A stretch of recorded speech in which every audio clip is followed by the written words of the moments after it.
যুব ক্রীড়া এবং স্থানীয় সরকার মন্ত্রণালয়ের উপদেষ্টা আসিফ মাহমুদ সাজিব ভুঁইয়া বলেছেন, জুলাইয়ে শহীদ হতে না পারাটা আমার জন্য আফসোস। শনিবার নিজের ভেরিফাইড ফেসবুকে দেওয়া এক স্ট্যাটাসে মন্তব্য করেন তিনি। পোস্টে আসিফ মাহমুদ লেখেন, গত বছর জুলাইতেও আমাদের হত্যার সরাসরি নির্দেশ দিয়েছিল একজন। এদেশের জনগণ তার পরিণতি কি করেছে তা সবারই জানা। এরপর নিজের অভিজ্ঞতা স্মরণ করে তিনি লেখেন, ৩৬ জুলাই শহীদ হওয়ার খুব কাছাকাছি ছিলাম, শাহাদাতের সুযোগ এলে কখনো পিছপা হব না।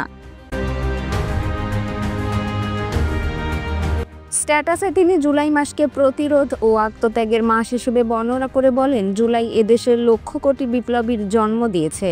এছাড়া তিনি আরও যোগ করেন, আমি বা আমরা না থাকলেও ক্ষতি নেই, আমাদের ভীষণ ক্ষণস্থায়ী জীবনের মধ্যে সীমাবদ্ধ নয়। বাংলাদেশকে একটি সার্বভৌম শক্তিশালী রাষ্ট্র হিসেবে গড়ে তুলতে এই বিপ্লবীদের অগ্রযাত্রা অব্যাহত থাকবে।